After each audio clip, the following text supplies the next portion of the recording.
I want to share a story with you about intrigue, fortune, and heads of state called All Wars Are Bankers' Wars. It's something that you need to understand, that all of these wars and assassinations that we're told are crazed lone nut assassins or weapons of mass destruction or bringing democracy, all of them track back to the private central bankers as the initiating event. And the more you study this, the more you will realize all the wars are wars for the bankers, for the private central bankers. And I know a lot of people are going to have difficulty comprehending this. Just how many of these wars we have fought as a nation were fought for no other purpose than to force private central banks onto nations that did not want them. So we're going to have a few examples so you understand why at this particular time in history the United States government is mired in so many wars against so many foreign nations. And there's plenty of precedents for this. Now, going back to the beginning, the United States fought the American Revolution primarily over King George III's Currency Act, which forced the colonists to abandon their own government-issued currencies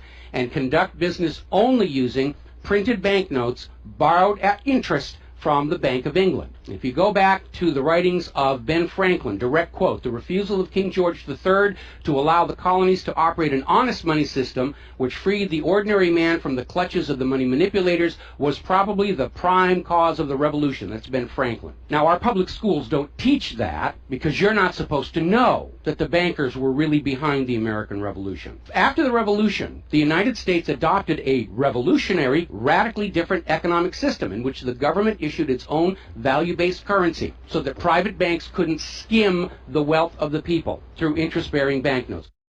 So the American Revolution was fought primarily to free the American people from King George III's Currency Act, which ordered them to conduct all business using printed banknotes borrowed at interest from the Bank of England. So the Bank of England was just, raking in wealth from the labor of the American people in exchange for ink and paper. And that fueled the anger that led to the American Revolution. Your public schools don't spend a lot of time on that, but that was really what it was all about. So the revolution was over, the United States was born, but the private bankers are nothing if not dedicated to their schemes to acquire other people's wealth, and they knew full well how easy it is to corrupt a nation's leaders. Now, just 1 year after Mayor Amschel Rothschild had uttered his infamous, "Let me issue and control the nation's money, and I care not who makes the laws," private bankers succeeded in setting up a new private central bank called the First Bank of the United States, largely through the efforts of the Rothschilds' chief supporter in the United States, Alexander Hamilton. Now, this First Bank of the United States was founded in 1791, and by the end of its 20-year charter, the First Bank of the United States had almost ruined the nation's economy while enriching the bank's owners. As a result, Congress refused to renew the charter and signaled their intention to go back to a state-issued, value-based currency on which the people paid no interest at all to any banker. This resulted in a threat from Nathan Mayer Rothschild against the U.S. government. Quote, "Either the application for renewal of the charter is granted, or the United States will find itself involved in a most disastrous war." End quote. Congress still refused to renew the charter for the First Bank of the United States, whereupon Nathan Mayer Rothschild railed, quote, "Teach those impudent Americans a lesson. Bring them back to colonial status." End quote. Financed by the Rothschild-controlled Bank of England, Britain then launched the War of 1812 to recolonize the United States and force them back into the slavery of the Bank of England's banknotes, or to plunge the United States into so much debt they would be forced to accept a new private central bank. And the plan worked. Even though the United States won the War of 1812, Congress was forced to grant a new charter for yet another private bank, issuing the public currency as loans at interest, the Second Bank of the United States. Once again, private bankers were in control of the nation's money supply and cared not who made the laws or how many British or American soldiers had to die for it. So once again, the nation was plunged into debt, unemployment, poverty by the predations of the private central bank, and in 1832, Andrew Jackson successfully campaigned for his second term as president under the slogan, "Jackson and no bank." True to his word, Jackson succeeded in blocking the renewal of the charter for the Second Bank of the United States of America. And this was where that famous quote came from Andrew Jackson. Quote, "Gentlemen, I too have been a close observer of the doings of the Bank of the United States. I have had men watching you for a long time, and I am convinced that you've used the funds of the banks to speculate in the breadstuffs of the country. When you won, you divided the profits amongst you, and when you lost, you charged it to the bank. You tell me that if I take the deposits from the bank and annul the charter, I shall ruin 10,000 families. That may be true, gentlemen, but that is your sin. Should I let you go on, you will ruin 50,000 families, and that would be my sin. You are a den of vipers and thieves. I've determined to rout you out, and by the eternal God, I will rout you out. End quote. Andrew Jackson. Shortly after the charter for the Second Bank of the United States expired, there was an assassination attempt on Andrew Jackson, and it failed when both pistols used by the assassin, Richard Lawrence, failed to fire. Later on, Lawrence explained the motive for the assassination by saying that with President Jackson dead, money would be more plenty. So it was an assassination motivated by the interests of the bankers. Now, our public school system is as subservient to the bankers' wishes to keep certain history from you, just as the corporate media is subservient to Monsanto's wishes to keep the dangers of GMOs from you, and the global warming cult's wishes to conceal from you the fact that Earth has actually been cooling for the last 16 years. So it should probably be no surprise that the financial dimension of the Civil War are not well known to the average American. It's portrayed in our history books and our popular media as an internal dispute over slavery, but in fact it was a war with global implications. When the Confederacy seceded from the United States, the bankers once again saw the opportunity for a rich harvest of debt and offered to fund Lincoln's efforts to bring the South back into the Union at 30% interest.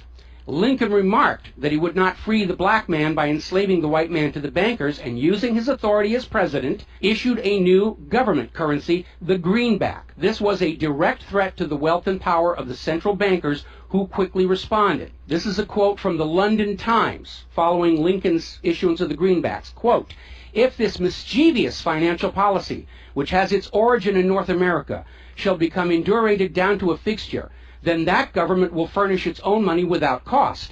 It will pay off debts and be without debt. It will have all the money necessary to carry on its commerce. It will become prosperous without precedent in the history of the world. The brains and wealth of all countries will go to North America. That country must be destroyed, or it will destroy every monarchy on the globe."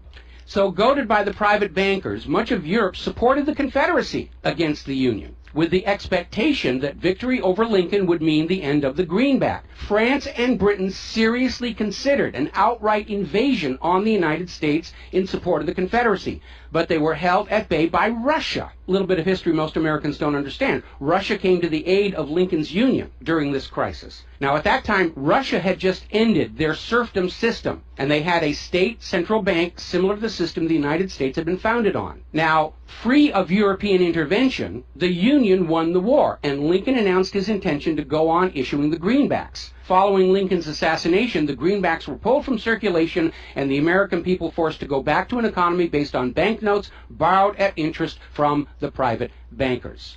So finally, in 1913, the private central bankers of Europe, in particular the Rothschilds of Great Britain, the Warburgs of Germany, met with their American financial collaborators on Jekyll Island, Georgia, to form a new banking cartel with the express purpose of forming the Third Bank of the United States, with the aim of placing complete control of the United States money supply once again under the control of private bankers. Owing to hostility over the previous banks of the United States, the name of this third bank was changed to the Federal Reserve, in order to grant the new bank a quasi-governmental image. But in fact, it is a privately owned bank. It's no more federal than Federal Express. In fact, last year, the Federal Reserve successfully rebuffed a Freedom of Information lawsuit by Bloomberg News on the grounds that as a private banking corporation, and not actually a part of the U.S. government, the Freedom of Information Act did not apply to the operators of the Federal Reserve. So 1913 proved to be a transformative year for the nation's economy. First, with Congress' passage of the 16th Income Tax Amendment and the false claim it had been ratified. Here's another direct quote. "I think if you were to go back and try and find and review the ratification for the 16th Amendment, which was the internal revenue, the income tax, I think if you went back and examined that carefully, you would find that a sufficient number of states never ratified that amendment," end quote. That's U.S. District Court Judge James C. Fox in Sullivan versus United States, 2003. Later that same year, 1913, and apparently unwilling to risk another questionable amendment, Congress passed the Federal Reserve Act over the Christmas holiday in 1913, while members of Congress opposed to the measure were at home. This was a very underhanded deal, as the Constitution explicitly vests Congress with the authority to issue the public currency, does not authorize its delegation, and thus would have required a new amendment to transfer that authority to a private bank. But pass it, Congress did, and President Woodrow Wilson signed it as he promised the bankers he would in exchange for generous campaign contributions. Now, President Wilson later regretted that decision. You've probably heard this quote before, but you're going to get it again. Quote, "I am a most unhappy man. I have unwittingly ruined my country. A great industrial nation is now controlled by its system of credit. We are no longer a government by free opinion, no longer a government by conviction and the vote of the majority, but a government by the opinion and duress of a small group of dominant men." That was Woodrow Wilson writing in 1919.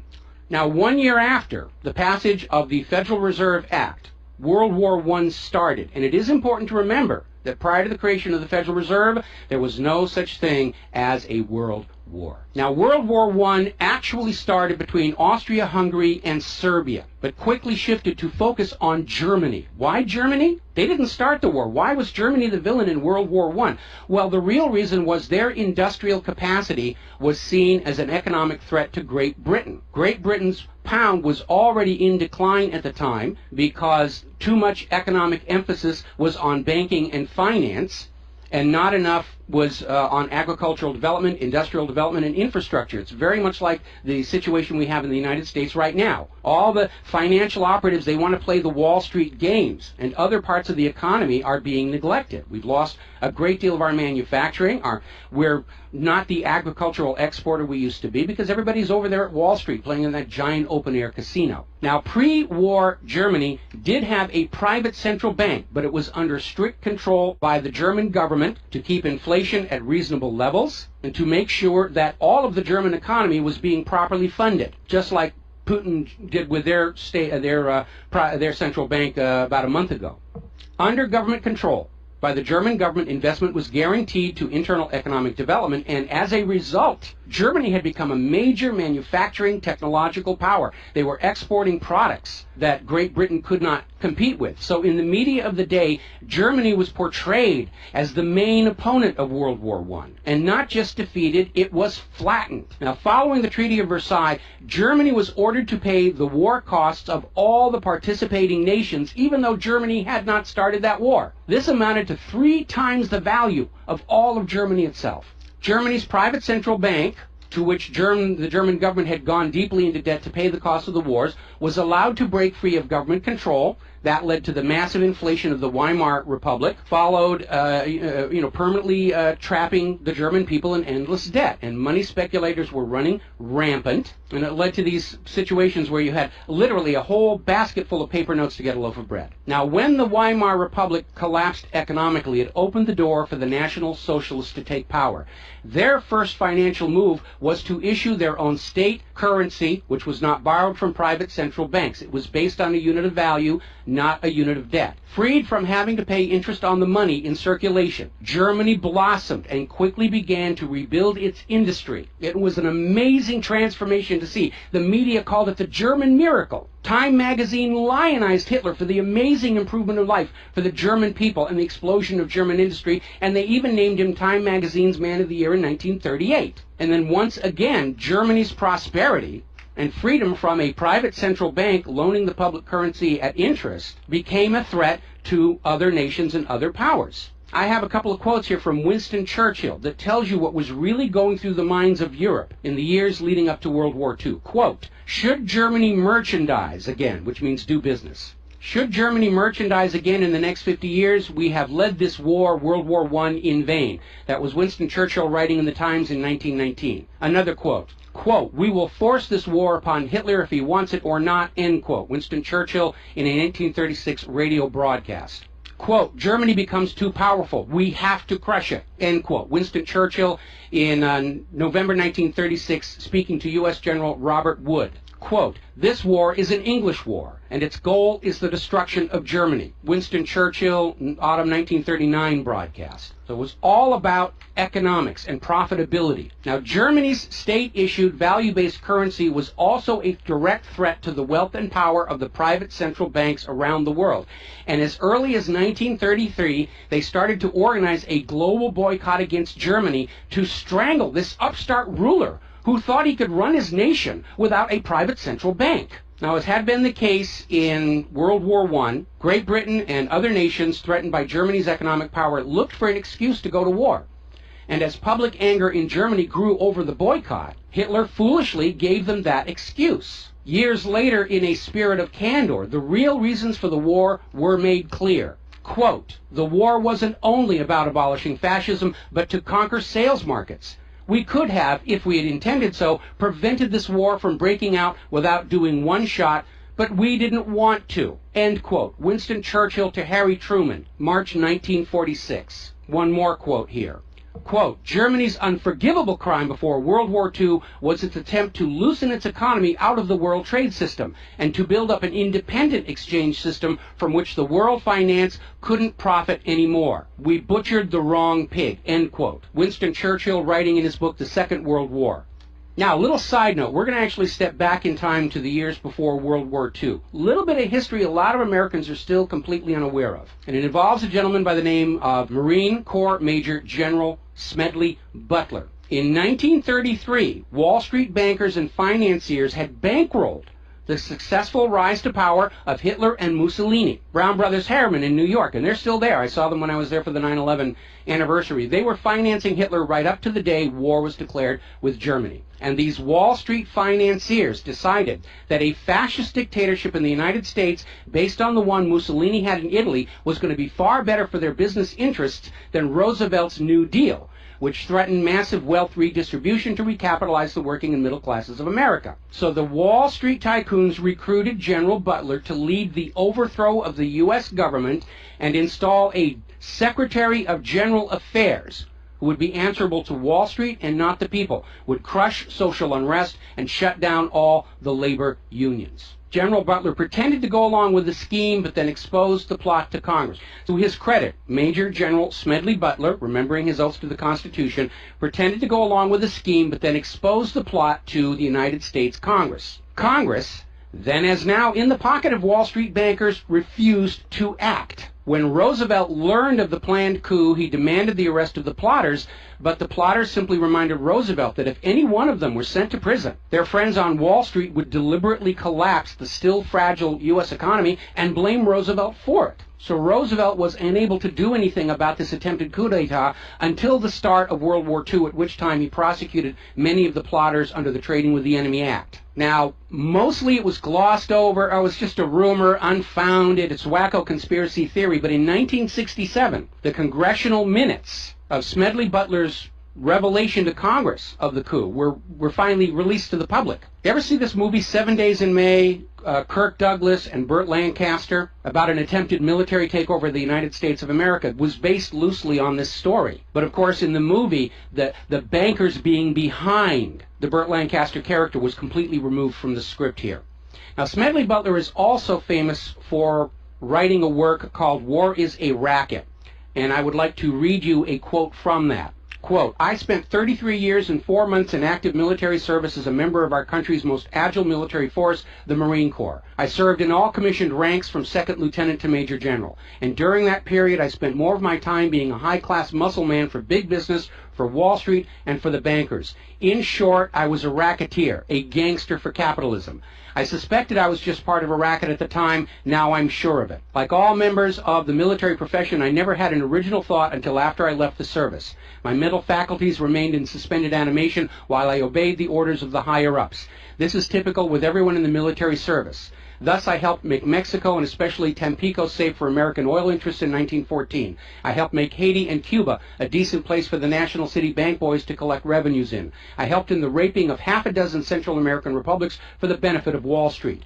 The record of racketeering is long. I helped purify Nicaragua for the international banking house of Brown Brothers in 1909 through 1912. I brought light to the Dominican Republic for American sugar interests in 1916. In China in 1927, I helped see to it that the Standard Oil went its way unmolested. During those years, I had, as the boys in the back room would say, a swell racket. I was rewarded with honors, medals, and promotion. Looking back on it, I feel I might have given Al Capone a few hints. The best he could do was operate his racket in 3 city districts. I operated on 3 continents. General Smedley Butler, former U.S. Marine Corps Commandant, and he wrote that in 1935. Now moving forward here, as president, John Fitzgerald Kennedy understood the predatory nature of private central banking. He understood why Andrew Jackson fought so hard to end the Second Bank of the United States. So Kennedy wrote and signed Executive Order 11110, which ordered the U.S. Treasury to issue a new public currency called the United States Note. Now, Kennedy's United States notes were not borrowed from the Federal Reserve. They were created by the U.S. government and backed by the silver stockpiles held by the U.S. government. It represented a return to the system of economics the United States had been founded on, and it was perfectly legal for Kennedy to do so under the Constitution. All told, some $4.5 billion went into the public circulation, which eroded interest payments to the Federal Reserve and loosened their control over the nation. 5 months after signing Executive Order 11110, John F. Kennedy was assassinated in Dallas, Texas, and the United States notes pulled from circulation and destroyed.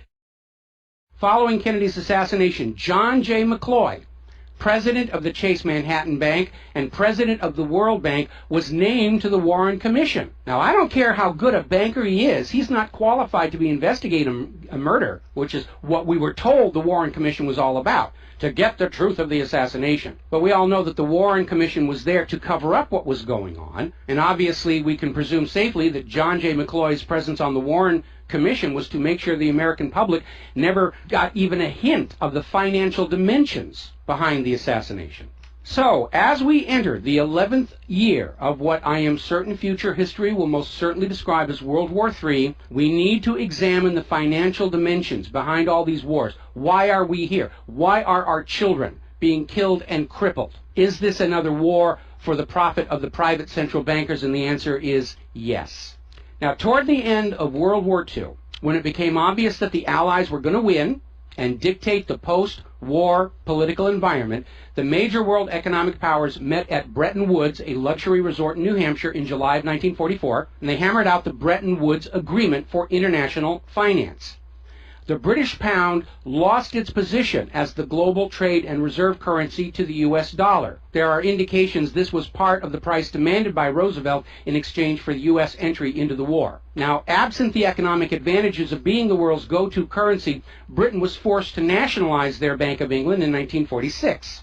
The Bretton Woods Agreement, ratified in 1945, in addition to making the dollar the global reserve and trade currency, obligated the signatory nations to tie their currencies to the dollar. The nations that ratified Bretton Woods did so on 2 conditions. The first was that the Federal Reserve would refrain from overprinting the dollar, basically as a means to loot real products and produce from other nations in exchange for ink and paper. It basically was an imperial tax imposed by the U.S. economic system on the rest of the world. That assurance of no overprinting was supposedly backed up by the second requirement, which was that the U.S. dollar would always be convertible back to gold by the U.S. government at $35 an ounce.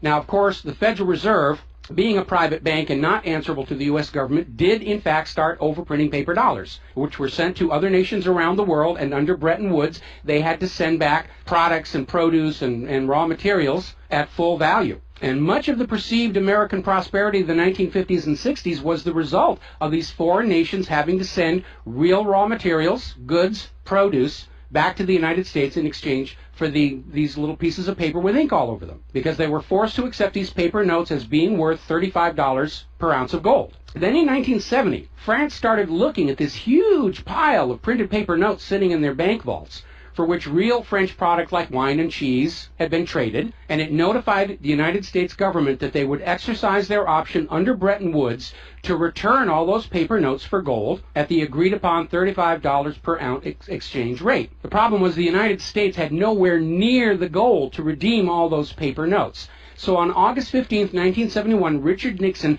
temporarily, nudge, nudge, wink, wink, say no more, suspended gold convertibility of the U.S. Federal Reserve notes. This Nixon shock, as it was termed at the time, effectively ended Bretton Woods, and many global currencies started to delink from the U.S. dollar. And it created another problem because the United States had been collateralizing their loans, money borrowed from other governments and foreign investors, with the American nation's gold reserves. And with the awareness that there wasn't enough gold to redeem all the Federal Reserve notes, lenders to the U.S. were starting to wonder, did the U.S. government have enough gold to collateralize their outstanding debts? Foreign nations began to get very nervous about the loans to the United States, and they were understandably reluctant to loan any additional money without some form of collateral. So what Richard Nixon did is he founded the environmental movement with the EPA and its various programs like wilderness zones and roadless areas and heritage rivers, wetlands, and all these other little different programs which all took vast areas of public lands and made them off limits to the American people, who are technically the owner of all those lands. But Nixon had no concern for the environment, and the real purpose of this land grab, under the guise of the environment, was to pledge those pristine lands and their vast mineral resources as collateral on the outstanding national debt. The multitude of all these different programs was simply to conceal the scale of the land grab and collateralization of the American people's heritage. And it actually today covers almost 25% of the entire nation, is now locked up by these EPA programs and pledged as collateral on government borrowing. Now, with open lands, available lands for collateralization already in short supply, the U.S. government embarked on a new program to shore up sagging international demand for the dollar. The United States approached the world's oil-producing nations, mostly in the Middle East, and offered them a deal. In exchange for only selling their oil for dollars, the United States would guarantee the military safety of those oil-rich nations. The oil-rich nations would agree to spend and invest their U.S. paper dollars inside the United States, particularly in U.S. Treasury bonds, which would be redeemable through future generations of U.S. taxpayers. The concept was labeled the petrodollar. In effect, the United States, no longer able to back the dollar with gold, was now backing it with oil, other people's oil. And that necessity to keep control over those oil nations to prop up the dollar has dominated America's foreign policy in the region ever since. But as America's manufacturing and agriculture has declined, the oil-producing nations faced a dilemma. Like France, they've got piles and piles of these paper notes and treasury bonds piling up in their vaults, and there really wasn't all that much except real estate they wanted to buy from the United States of America. Europe's cars and aircraft were superior and less costly. In more recent times, America's experiment with GMO food crops has led a lot of nations to simply avoid buying U.S. agricultural exports. Israel's constant belligerence against its neighbors has caused the oil-producing nations to wonder if the U.S. could actually keep their end of the petrodollar arrangement. So oil-producing nations started to talk of selling their oil for whatever currency the purchasers wanted to pay. Iraq, already somewhat hostile to the United States following Desert Storm, demanded the right to sell their oil for euros in 2000. In 2002, the United Nations agreed that Iraq had a right to sell their oil for euros under the Oil for Food program. 1 year later, 2003, the United States reinvaded Iraq, lynched Saddam Hussein, and placed Iraq's oil back on the world market, only available for U.S. dollars. Now, the clear U.S. policy shift following 9/11, away from at least attempting to appear to be an impartial broker of peace in the Mideast to one of unquestioned support for Israel's aggressions, only further eroded confidence in the petrodollar deal, and even more oil-producing nations started openly talking of trading their oil for other global currencies. So over in Libya, Muammar Gaddafi had instituted a state central bank and a value-based trade currency, the gold dinar. Gaddafi then announced that Libya's oil was for sale, but only for the gold dinar. Other African nations, seeing the rise of the gold dinar and the euro, even as the U.S. dollar continued its inflation-driven decline, flocked to the new Libyan currency for trade. This move had the potential to seriously undermine the global hegemony of the dollar. French President Nicolas Sarkozy reportedly went so far as to call Libya a threat to the financial security of the world. So the United States invaded Libya under the guise of supporting a popular rebellion. They brutally murdered Gaddafi, apparently because the object lesson of Saddam's lynching had not been enough of a message, imposed a private central bank, and returned Libya's oil output to dollars only. The gold that was supposed to be made into the gold dinars, as of the last report I could find, unaccounted for. Now, according to General Wesley Clark, the master plan for the dollarification of the world's oil nations included 7 targets: Iraq, Syria, Lebanon, Libya, Somalia, Sudan, and Iran. Venezuela, which has started selling their oil to China for the yuan, seems to be a late addition. What is notable about those original 7 nations targeted by the U.S. is that none of them are members of the Bank of International Settlements. This is the private central banker's private central bank located in Switzerland. That meant that those 7 targeted nations were deciding for themselves how to run their nation's economies rather than submitting to the international private central bankers. Now, of course, the bankers' gun sights are on Iran, which dares to have a government central bank and sell their oil for whatever currency they choose. The war agenda for Iran is, as always, to force Iran's oil to be sold only for dollars and to force them to accept a privately owned central bank. Now, you have been raised by a public school system and a media that constantly assures you that the reasons for all these wars and assassinations are many and varied. We're bringing democracy to the conquered lands. We hear that a lot when actually the U.S. hasn't. The usual result of a U.S. overthrow is the imposition of a pro-business, pro-Wall Street, pro-U.S. dictatorship. Good example, the 1953 CIA overthrow of Iran's democratically elected government of Mohammad Mossadegh and the imposition of the Shah. Or the 1973 CIA overthrow of Chile's elected government of President Salvador Allende and the imposition of the dictator Augusto Pinochet. Another one of the excuses we'll get is we have to save the people from a cruel oppressor. That's the one they're using in Syria right now. Revenge for 9/11. That was a big one going into Iraq. And then later on, President Bush was caught on video saying, no, Iraq had nothing to do with 9/11. And behind all of them, that tired, worn-out, catch-all excuse for invasion, weapons of mass destruction. Assassinations are always passed off as crazed lone nuts to obscure the real agenda. And the real agenda of the bankers is very simple. It is enslavement of the people by creation of a false sense of obligation. Now, that obligation is false because the private central banking system by design creates more debt than money with which to pay the debt. There is no way out the way it's set up. It's impossible to escape as long as you're playing by their rules. And you need to understand, private central banking is not science. It is a religion. It's a set of arbitrary rules created to benefit the priesthood, meaning the bankers, and it is supported only because people believe this is the way it's supposed to be. It is a religion. It's a set of arbitrary rules created to benefit the priesthood, meaning the owners of the private central banks. The fraud persists with often lethal results only because the people are brainwashed into believing that this is the way life is supposed to be and no alternative exists or should even be dreamt of.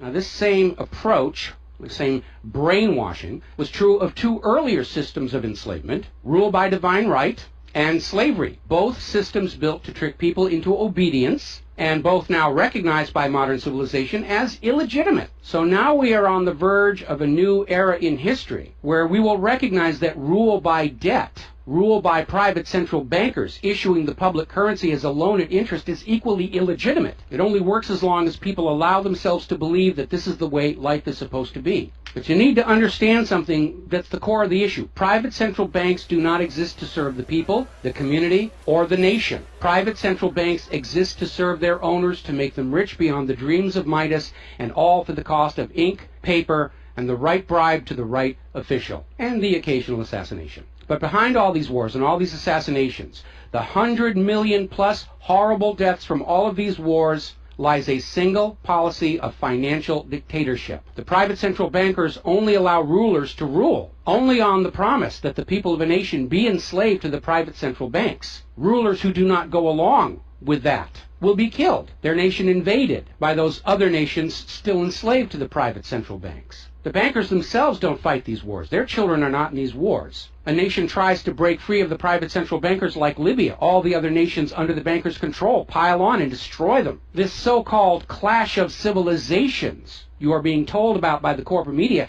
it's really a war between banking systems, with the private central bankers forcing themselves onto the rest of the world, no matter how many millions must die for it. The constant hate-mongering against Muslims you see in the corporate media lies in a simple fact. Like the ancient Christians, prior to the Knights Templars, Muslims forbid usury or the lending of money at interest because they saw in ancient times, like Rome, how these banking practices could destroy an entire society. And that is the reason our government media insists that Muslims have to be hated and killed and converted.